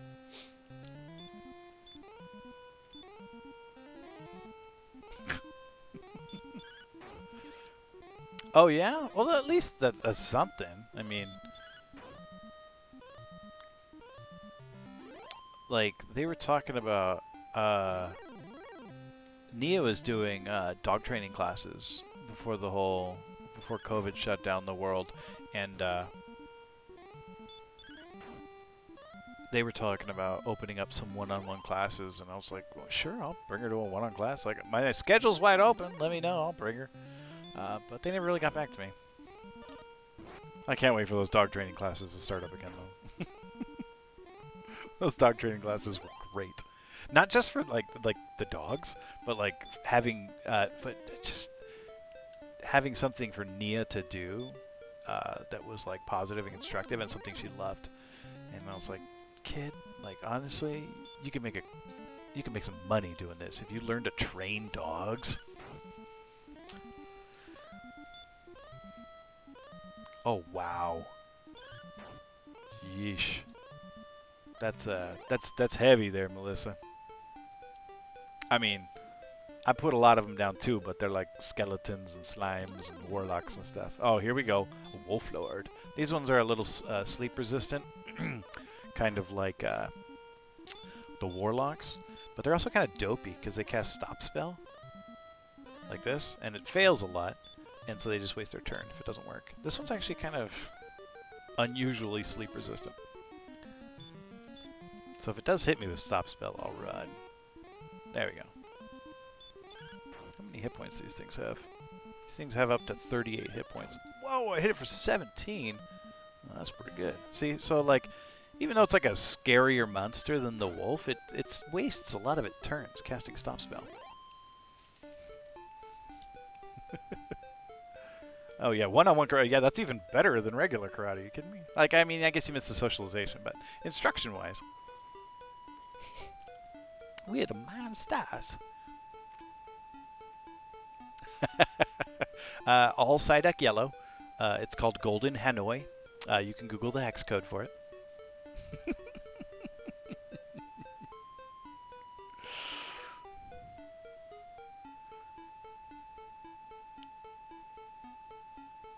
Oh, what?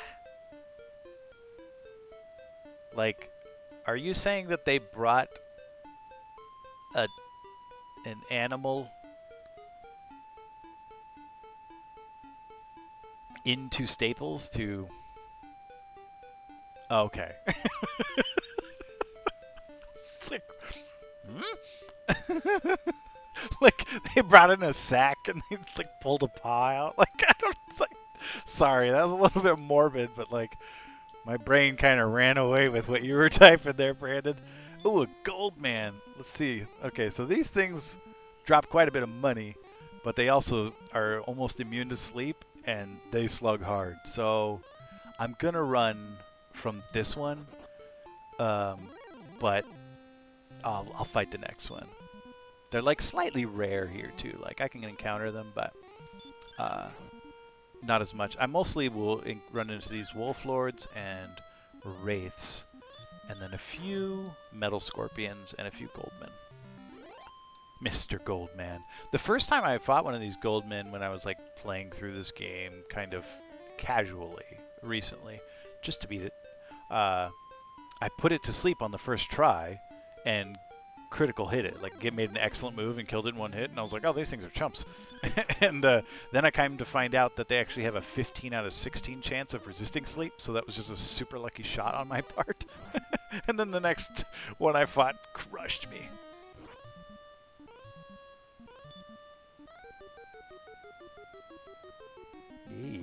Yeah, we just scanned an animal every day on the scanner. You know, wiped it down with one of those disinfecting wipes when we were done. Yeah, no problem. Yeah, I keep forgetting I'm playing a game over here. It's on autopilot. Okay, so we got the 3K. Now we can get This will be our last armor we buy, the full plate, and this will set me up pretty good. Just need to hit level 12 now. That magic armor there is pretty good. So it doesn't actually give you any more like defense than the full plate that I'm wearing now, but it does reduce spell damage that you take, and as you walk around it restores your hit points. The problem is by the time I've raised up the money to afford that magic armor, it's really much better spent on improving my weapon. And once I get the next weapon that's better than the broadsword, it's called the flame sword. Once I get that, I can go get the best armor in the game. Like, I can just go grab it. So there's not really any point in buying the magic armor.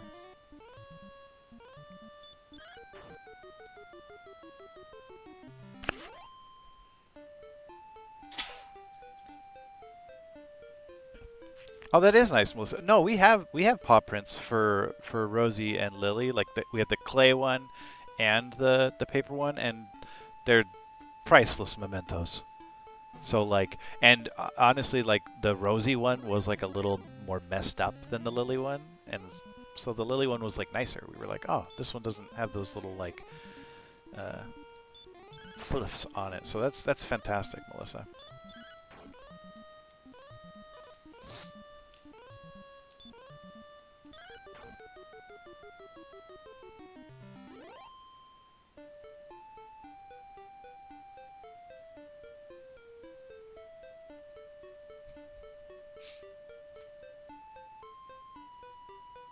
Oh, wow.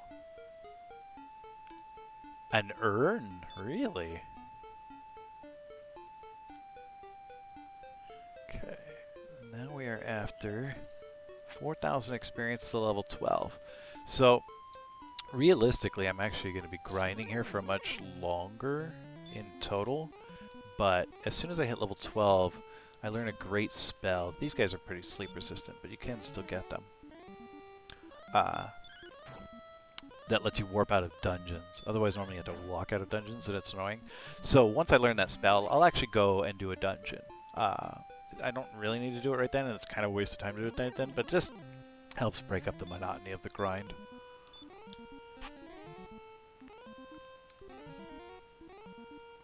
He actually got me with the stop spell, so good thing he didn't cast stop run.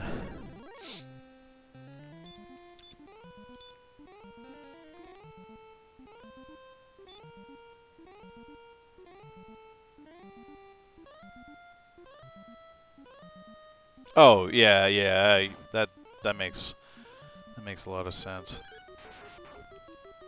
Yeah, when you like put things in perspective like that. Also, you know, like it's a one-time expenditure for a forever thing. Like it's like a lesson I learned, not like just recently, like within the past couple of years, and may have actually like the idea may have come originally from that radio program I was talking about earlier. Or did I say radio show? Was it radio program or radio show? Yeah, radio program. That experiences spend much more time as memories than they do as experiences. So how an experience becomes a memory is perhaps, radio showgram, thank you, perhaps more worth our time to consider.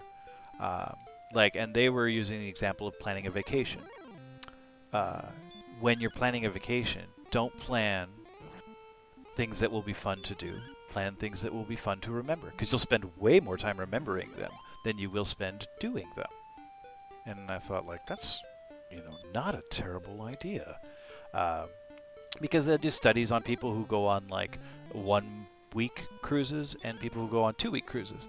And 1 month later, there's basically zero difference in the quality of memories between people who spent 2 weeks on a boat and people who spent 1 week on a boat. So, is there really a reason to go on a 2-week cruise? Oh, let's go with it. Let's go. Oof, he got the first hit. All right. I'm going to cast heal, and then we're going to have a slugfest with this gold man, see if I can kill it. This thing gives basically no experience. It's lame, but it gives good gold. So there's 12. Ooh, excellent move! Nice. Look at this. 150 gold. Woohoo! Talking to a steamer. Aw, that's so nice.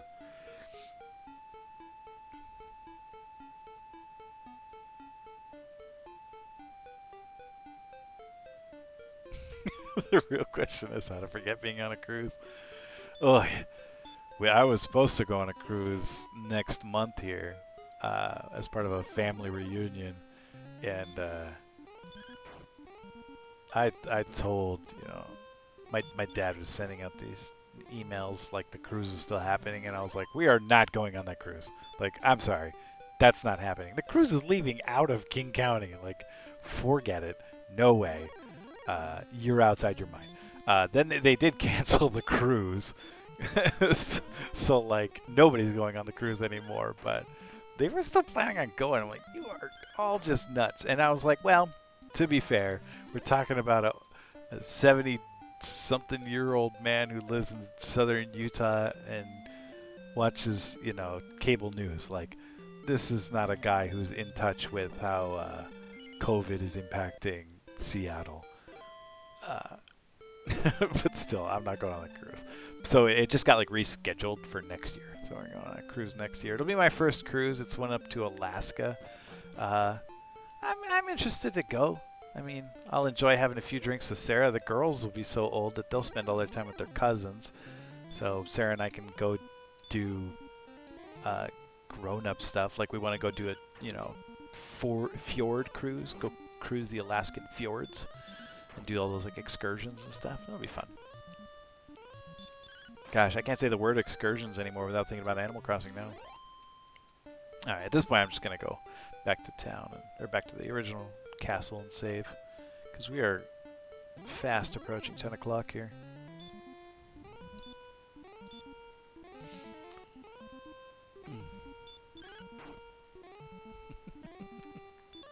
Yeah.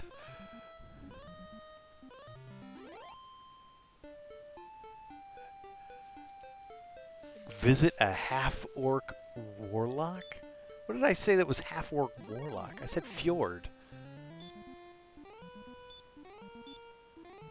Cruise?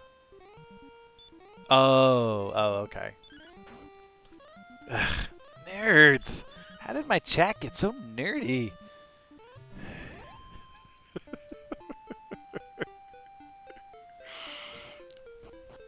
Okay. Here you go, Brandon. You can see this dungeon now. This is it. Ooh. Ghost ran away.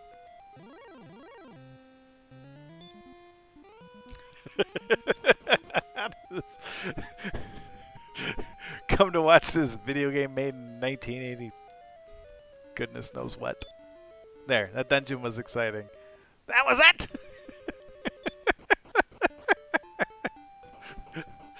That cave is just a tunnel. There's not much to it. Later caves are much more mazy and much more exciting and much more dangerous, I promise.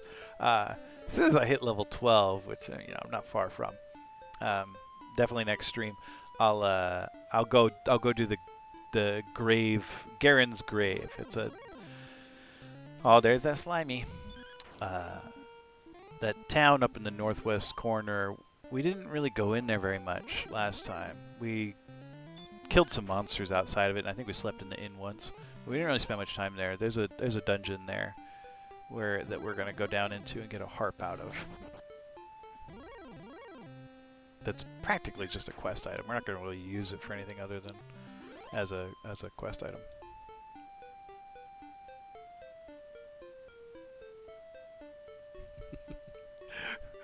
And the last dungeon is much more exciting. In fact, where you can see the last dungeon from the start of the game here. You can't get to it, but you can see it. It's kind of cool. Like, so you start the game right here. This is Tantagel Castle, and that castle down there in the corner, that's Charlock, and that's where the Dragon Lord is. And is waiting for me to come fight him. I don't know. It's weird. Like, he kidnapped the princess, but then he left her in that cave we just walked through, and then went and hid in that castle over there. I don't really know what the Dragon Lord is up to. It's been so long, I've forgotten the lore. I think he wants to take over the world. I think that's his thing. This dungeon is excite. Yeah, that dungeon was pretty boring. So next week, I'll be back on Tuesday. I'll get back to my regular schedule. You can see the grave, Garen's grave. It's a little more exciting than that was. Ugh, Melissa. I can't believe I was considering asking you to be a moderator.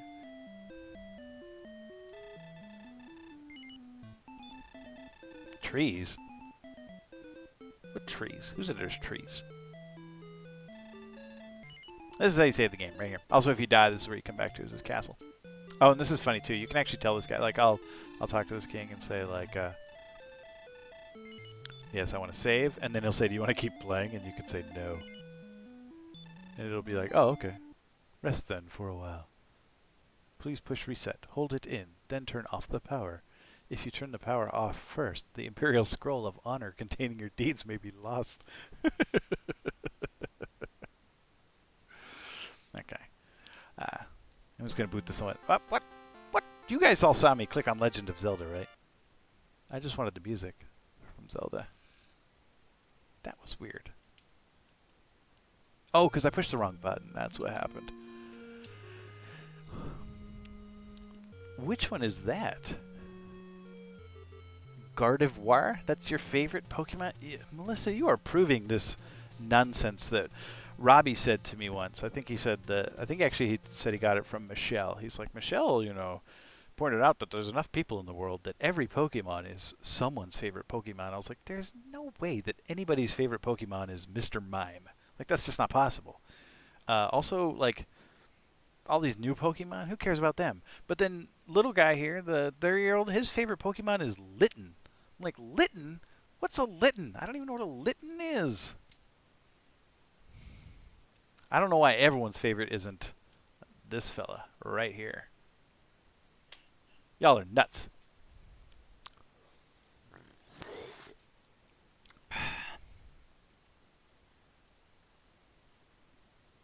Washing machine. There's a washing machine Pokemon? I don't even know what y'all talking about. Alright. Well, if you want to earn some more... Ooh, wow. That's bright. Yikes. There we go. There's a washing machine Pokemon? I did not know this. Let's go see... Oh, so many cool people on. Let's go throw some Psyducks at Von Yvonne here. And if you stick around for the raid, you get some of the bonus points so we can you can make me sing and all that some more. I'm also gonna, you know, add more function to these rad jokes. Come along with the raid, throw some Psyducks at Vanny for me, and thanks for coming, everybody. I seriously, I love spending time with you. It's so much fun having you here in chat, and you make me feel better. Have a great weekend, and I'll see you all on Tuesday.